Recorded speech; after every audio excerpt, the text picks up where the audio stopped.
Olá pessoal, hoje nós vamos falar sobre a estratégia de saúde da família, que é um pilar muito importante da atenção básica no Brasil. Uma coisa que nós temos que entender de forma bem clara, tá? Ele foi criado como Programa de Saúde da Família, foi evoluindo, tá? As funções basicamente não mudaram tanto, né? Mas o nome mudou e hoje é chamado de Estratégia de Saúde da Família. A estratégia da família ela tem como os princípios a integralidade, responsabilidade clínica e territorial da estratégia. Tem estrutura e processo de trabalho e a inserção da equipe da família na rede de atenção à saúde. Ok? Então vamos lá. A integralidade, responsabilidade clínica e territorial da estratégia da família. A ESF é a principal estratégia organizativa da atenção primária à saúde, ou seja, eu tenho aqui uma casa onde o pilar principal que sustenta essa casa é a estratégia de saúde da família. Então, o pilar que sustenta a atenção primária à saúde da família é a estratégia.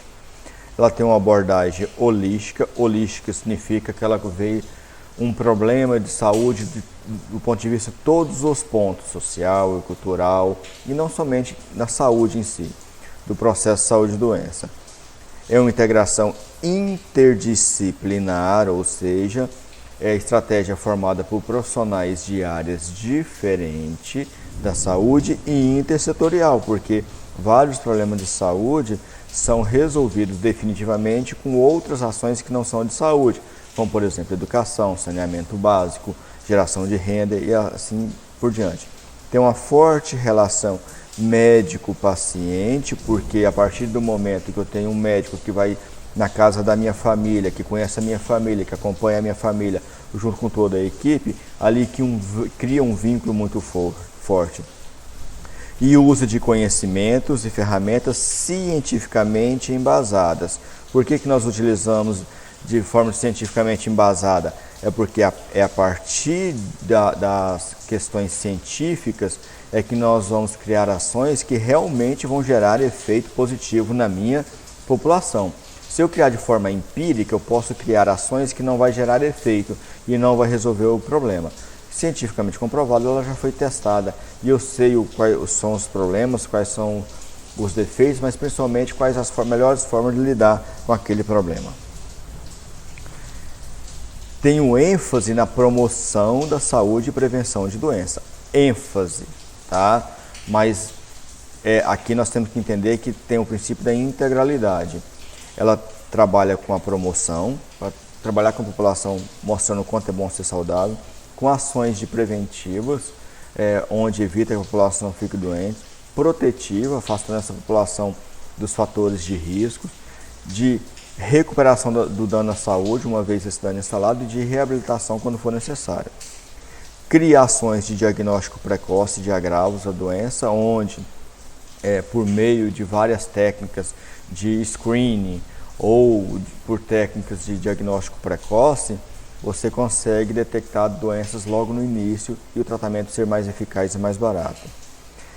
Está extremamente atento, principalmente aos novos problemas de saúde, principalmente problemas que podem vir de fora, como pandemias, como nós tivemos agora. Tem um cuidado continuado dos problemas crônicos, então aqueles indivíduos naquele grupo de população que é acompanhado pela estratégia, como diabetes, hipertensão, ali eu tenho um acompanhamento contínuo daquelas pessoas para fazer o controle dessa doença.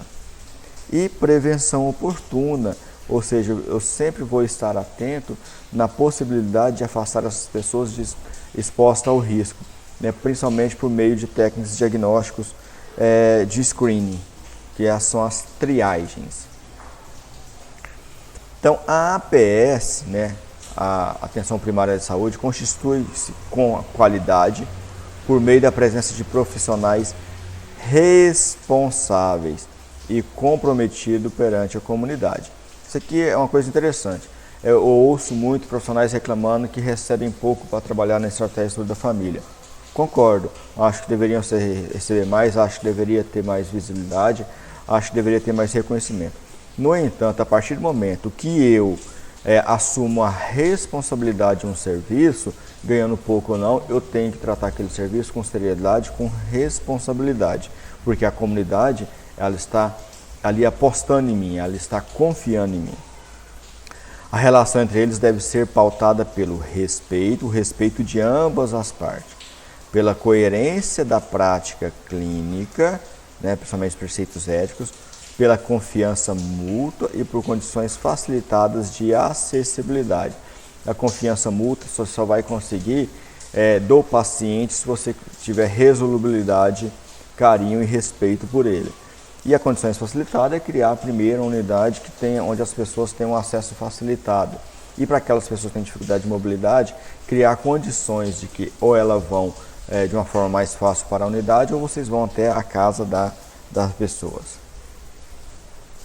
A estrutura e o processo de trabalho na estratégia de saúde da família. Eu tenho que ter uma população districta e um território bem delimitado. Geralmente, né, uma estratégia, ela tem a responsabilidade sobre a saúde, manter a saúde de uma população composta de mais ou menos 600 a 1.000 famílias. Então, de 600 a mais ou menos 1.000 famílias. Tá? Não excedendo um total de 4.000 pessoas. Então, uma estratégia tem a responsabilidade de mais ou menos 4.000 pessoas. Então, é fácil lidar com isso, não é difícil. Moradoras de uma estratégia geográfica definida. Então, eu tenho aqui uma cidade e eu divido essa cidade, tá, de acordo com condições regionais, sociais e econômicas e principalmente demográficas, tamanho de população, e eu coloco as estratégias. Então, geralmente, a cada 4.000 pessoas, nós temos ali uma equipe da estratégia de saúde da família. Essa área corresponde ao território da atuação da equipe. Então, tudo que ocorre ali relacionado à saúde, tá? Tudo que ocorre relacionado à saúde, seja ela bom ou seja ruim, é de responsabilidade da equipe da estratégia de saúde da família daquele local. É de responsabilidade. Tá? E não, mesmo que coisas intersetoriais não foram realizadas, se a estratégia não comunicou os órgãos competentes, é responsabilidade dela também. A estrutura física e insumos necessários. Uma unidade básica de saúde, que é a unidade que abriga a estratégia de saúde da família, entre outras coisas, não é postim, não existe postim. Postim é uma forma de minimizar uma unidade extremamente importante na manutenção de saúde da família. Profissionais da área de saúde não podem usar o nome postim. Uma UBS pode ter até 4 equipes. Então, uma equipe é responsável por 4.000, até 4.000, então o UBS pode ter até 12.000 pessoas. Ou seja, né, é muito legal isso. Localizado no território e cadastrado no Conselho Nacional de Estabelecimentos de Saúde. Todo estabelecimento de saúde, seja ele público, privado, conveniado, e todo profissional de saúde atuando, ele tem que ter um cadastro no Conselho, no Cadastro Nacional de Estabelecimentos de Saúde, tá? Contendo toda a estrutura daquela unidade. Isso é muito, muito importante, que facilita bastante a fiscalização e o controle. A composição mínima da equipe. Geralmente nós temos um médico generalista, de preferência especialista em saúde da família. Não é o ideal você ter um médico especialista em doença, nós já vimos por quê. Um enfermeiro, 2 auxiliares de enfermagem. Essa é a equipe mínima. Um médico generalista, um enfermeiro, 2 auxiliares de enfermagem. E agente comunitário de saúde em número suficiente para cobrir 100% da população adstricta. Geralmente um ACS, um agente comunitário de saúde, para cada 750 pessoas. E de 12 ACS para a equipe da estratégia de saúde da família. Então é mais ou menos assim, o máximo de ACS permitido para uma estratégia são de 12. Mas em média, para cada 750 pessoas eu tenho um ACS. Então aquele ACS ele é responsável, junto com a equipe toda, por aquelas pessoas. Então isso eu crio um vínculo, eu crio a condição de acompanhar aquelas pessoas desde o nascimento até a sua velhice, se eu trabalhar ali muitos anos. A equipe de saúde bucal, que em sua modalidade 1, então eu tenho estratégias, tem modalidade 1 e modalidade 2, é composta por um cirurgião dentista e um auxiliar de consultório dentário, podendo ser reforçada, não é obrigatório, pela presença de um técnico de higiene bucal. Quando eu tiver um técnico de higiene bucal, é porque é um ESF de modalidade 2. Cada equipe de saúde bucal será responsável pela população de uma ou no máximo 2 equipes de saúde da família. Então, vamos lá, uma equipe é mais ou menos 4.000 pessoas, certo? Uma equipe de saúde bucal vai ser responsável por 2 equipes de saúde da família, então vai ser mais ou menos 8.000 pessoas. Olha que programa fantástico, gente. Se tudo funcionar direitinho, essa população toda tendo todos esses atendimentos, a chance de ficar doente é muito pequena. Vale a pena ressaltar que a jornada de trabalho de todos os profissionais deve ser de 40 horas semanais. Isso está lá no PNAD, no Programa Nacional de Atenção Básica. Tá? São 40 horas. O médico trabalha quantas horas no unidade básica de saúde? 40. Enfermeiro, 40. Os auxiliares, 40. Os acessos, 40. Todo mundo, 40. Se ocorre de outra forma, está errado. Outros profissionais podem entregar essa equipe. A equipe mínima é aquela, mas eu posso integrar outros profissionais de acordo com o perfil epidemiológico da minha população, tá? De acordo com a necessidade da população e decisão do gestor municipal. Então hoje, nós sabemos, tirando o coronavírus, a principal causa de morte no Brasil são doenças do sistema circulatório em decorrência da hipertensão e a obesidade por causa de falta de atividade física e nutrição. Então, se eu quiser colocar um nutricionista em cada equipe, um profissional de educação física, eu posso colocar. Então, isso vai depender muito do que eu quero agregar na minha equipe. O processo de trabalho da estratégia. O foco nós sabemos que é esse aqui. Tá? O foco principal, a promoção à saúde, onde eu vou estabelecer para a população o quanto é bom ser saudável e criar ações para evitar que a população fique doente. Mas a partir do momento que ela ficou doente, eu não vou deixar ela à mercê, eu tenho que criar situações para tratar essas pessoas, seja encaminhando para uma unidade de maior densidade tecnológica, depois ela retornando, ou seja, o tratamento ali constantemente. E se ela ficar com alguma sequela, eu fazer a reabilitação adequadamente. Tá? É extremamente importante trabalhar com a gestão para eu alocar de forma correta os recursos para aquela população e sempre alimentar os dados no sistema de informação da atenção básica, que hoje é o eSUS. Pessoal, isso aqui é a integralidade. Tá? Então eu tenho que tratar o indivíduo em todos os seres, fazer a gestão da minha estratégia e sempre alimentar o sistema para, a partir desses dados no sistema, eu vou criar os indicadores para determinar as possíveis ações de acordo com a necessidade da população, baseada em indicadores populacionais.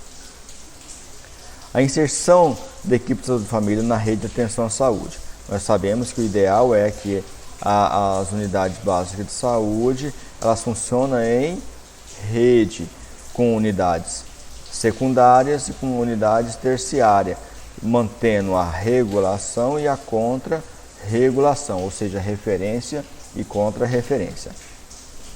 A garantia da integração na rede é um processo de referência e contra-referência, ou seja, eu tenho um paciente aqui que ele está hipertenso, certo? E aí ele precisa fazer uma cirurgia cardíaca, porque não fez recuperação de ar. E a ESF encaminha para a unidade de maior densidade tecnológica, ela faz a cirurgia no coração daquele paciente, ele fica um tempo internado, depois ele retorna para a unidade básica de saúde, onde ele vai fazer o restante do tratamento sem necessidade de internação.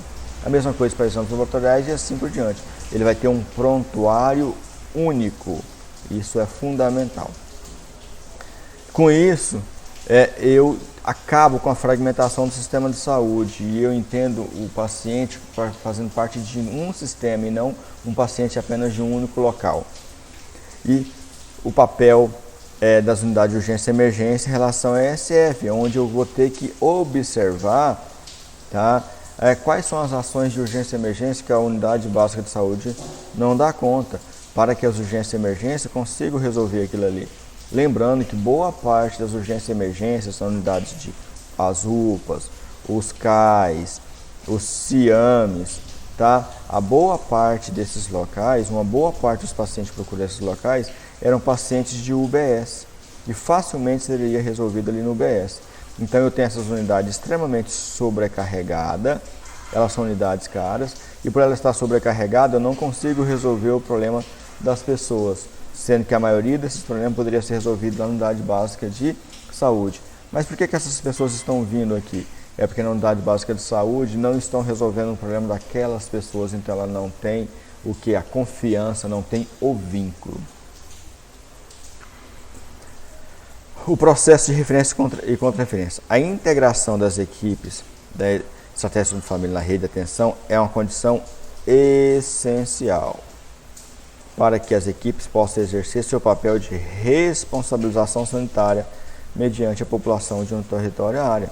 Porque vai ser a SF que vai determinar se aquele paciente vai precisar ir para uma unidade de maior densidade tecnológica ou não. E com isso a população vai acreditar, e sabe que quando ela precisar ela vai ter que ter, não tem como. Vou dar um exemplo. Lá no Canadá, você tem um paciente que ele hipertenso, que ele faz parte de uma equipe de saúde da família. Aí a equipe de saúde da família encaminhou ele para um local para fazer um exame. Tá? Ele fez o exame e devolveu para a equipe de saúde da família. A saúde da família verificou que ele precisava fazer o que? Uma cirurgia de coração. O que a equipe da saúde de família fez? Entrou em contato com o hospital, lá combinou já com o paciente e a própria equipe já agendou a cirurgia, o horário, tudinho certinho, tá? E aí a partir do momento que fez isso, foi lá na casa do paciente, levou o paciente até o hospital, tá? Fizeram a cirurgia no coração dele, ficou alguns dias internado, ele recuperou e foi devolvido para a unidade. Com isso, eu consigo criar um vínculo muito forte, tá? Porque esse paciente acreditou nessa unidade, porque eles resolveram o problema de saúde dessa unidade. Agora, quando eu só mando ele ir, quando eu só falo para ele ir, eu falo que eu não faço isso, que nós não temos condição de fazer isso, ele acaba não acreditando e não resolvendo, querendo resolver o seu problema de saúde. Automaticamente, o que ele faz? Quando ele sentir algum problema de saúde, ele não vai procurar a unidade básica, ele vai procurar as unidades secundárias, tá? Que são as UPAs, os CAIs, os CIAMES, e dependendo do local já vai direto no hospital, o que seria mais grave ainda. Por isso que é importante eu ter um trabalho muito forte entre a estratégia e as outras unidades de saúde por meio da referência e a contra-referência. O fluxo dos usuários aos pontos de atenção dos outros níveis de atenção e ao sistema de apoio é imprescindível para a prática da atenção integral, porque como é que a estratégia da família vai trabalhar a atenção integral se ela não tem uma densidade tecnológica para resolver alguns problemas de exames complementares e alguns procedimentos médicos cirúrgicos que é só possível em outros tipos de unidade. A saúde para reconhecimento por parte da população, papel integrador da equipe de família diante da rede de atenção à saúde. Com isso, pessoal, eu não falo que a unidade básica de saúde ela é inferior à UPA, que é inferior ao hospital. Todos têm o mesmo tamanho e a mesma importância. O fortalecimento da PS, principalmente por meio da ESF, representa uma forma de organizar o sistema de atenção à saúde em rede de atenção à saúde, tá? Então, com isso, eu acabo com aquela fragmentação. A fragmentação, ela é horrível, porque eu não resolvo o problema adequadamente de saúde do meu paciente. Atualmente, o SUS ele é fragmentado, por mais que as pessoas possam falar que não é. Uma unidade básica de saúde não conversa com a outra. A unidade básica de saúde não conversa com um CAIS de exames, que não conversa com um hospital, não conversa. Com pontos de atenção isolados, incomunicados um com o outro e, por consequência, incapazes de prestar atenção contínua. Então, eu não tenho a longitudinalidade do problema da minha população. O primeiro contato, a longitudinalidade, a integralidade da atenção e a coordenação do fluxo dos usuários dentro do sistema de saúde favorece que os distintos pontos dessa rede tenham como elo central a integração e comunicação com a APS. Automaticamente, o centro vai ser o quê? A atenção primária à saúde. Os outros vão ser chamados pontos de apoio, tá? E eu vou estar aqui focado em quê? Na pessoa, na comunidade, e não somente na doença. O fortalecimento dessas características será obtido pela, como é que eu consigo? Qualificação profissional constante, dadas condições de trabalho da equipe de família, fornecendo estrutura e remuneração adequada, e reconhecimento por parte dos gestores, secretários de saúde, prefeitos, deputados, entre outros, o papel central da APS na reorganização do modelo de atenção à saúde. Essa é a única forma, tá?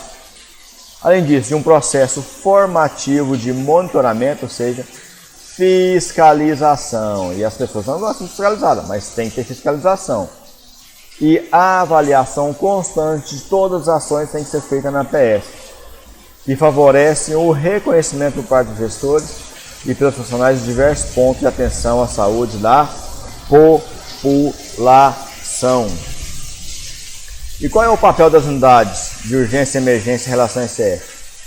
O serviço de urgência e emergência, olha só que importante, deveriam, idealmente, isso é o ideal, não é como é, ser porta de entrada somente para aqueles problemas que ocorrem de ocorrência imprevista de agravo à saúde, com ou sem risco de vida e ou sofrimento intenso, que exige atendimento médico em 24 horas de forma imediata. Vamos pegar um exemplo. Acidente de trânsito é uma coisa imprevista. Se ele não for atendido ali agora, ele vai morrer, né? Uma febre muito alta numa criança que a gente não sabe. Então essas coisas, aquilo que for possível em mais de 24 horas, onde deveria ser? UBS. Certo, pessoal? Então, isso é a estratégia de saúde da família. Isso é a atenção primária à saúde da família. Tudo isso depende de nós enquanto cidadão, para entendermos o papel da APS e cobrar das autoridades o funcionamento adequado. Nós, enquanto profissionais de saúde, para entender o papel da APS, o nosso papel dentro da APS e executar aquilo com bastante responsabilidade. E dos gestores, que devem pensar primeiro na população e não em políticas de facilidades para atrair votos. Certo? Muito obrigado a todos.